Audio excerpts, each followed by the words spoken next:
Ray, the Miller Center, friends and colleagues, thank you for the chance this evening to debate this issue. We are discussing tonight not simply our expectation of privacy going forward, but also the constitutional traditions of this nation. The right of privacy has a very rich tradition in this country. It was a young Louis Brandeis who first described the right of privacy in a Harvard Law Review article.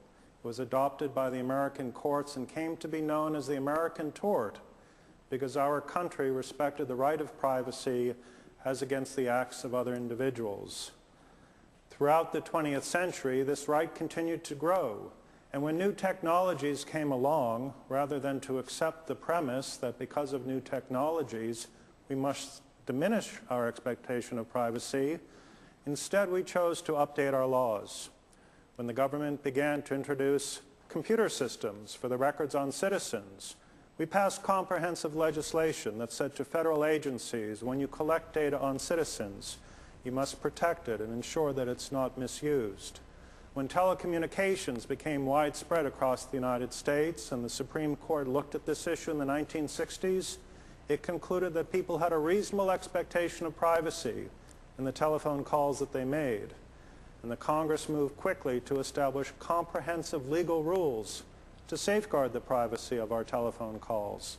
They made clear that the judiciary would play a strong role in overseeing the actions of prosecutors who may have a good basis to pursue criminal investigations and to protect the public safety, but to ensure that their work was done in an appropriate fashion, in a constitutional fashion, there would be an independent evaluation. Through the 1980s and 1990s, the United States continued to expand the right of privacy with the Internet, with new business practices, with auto dialers and fax machines. We created a comprehensive framework to protect the rights of individuals, even as new technology was providing for us new benefits. And even our Supreme Court, when it considered the issue of whether the government could use a thermal imaging device that could peer into the home and detect heat emissions, concluded that our Fourth Amendment should not be left behind in the 20th century, but should carry forward into the 21st and provide guidance as law enforcement made use of new investigative techniques. Now, 9/11 obviously had an enormous impact on our country. It challenged us in many ways, but I would suggest this evening it challenged us not only to protect our nation, but also to protect what makes us free, what makes us Americans, and that is our Constitution and the rule of law. The administration and the Congress allowed to go forward or propose the adoption of new systems of mass surveillance, total information awareness. Everything that could be recorded in a database would be stored by the federal government and analyzed. Camera systems tracking our moves across our city streets and in our neighborhoods. The collection of our telephone communications without judicial approval or without a legal basis.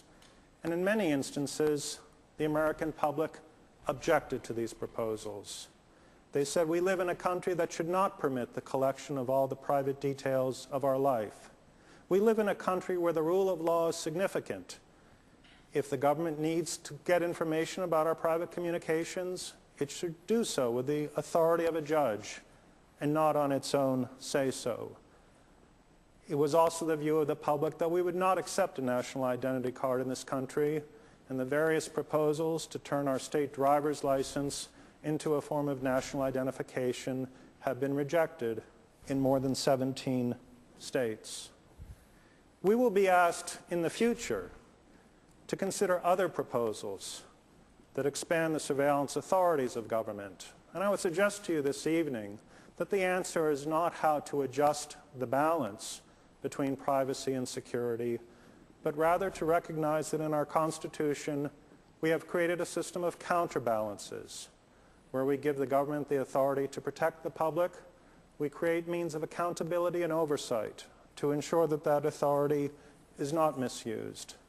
Because what we are debating tonight is not simply America's expectation of privacy. We are debating the rule of law, the importance of an independent judiciary, the need for an open and accountable government.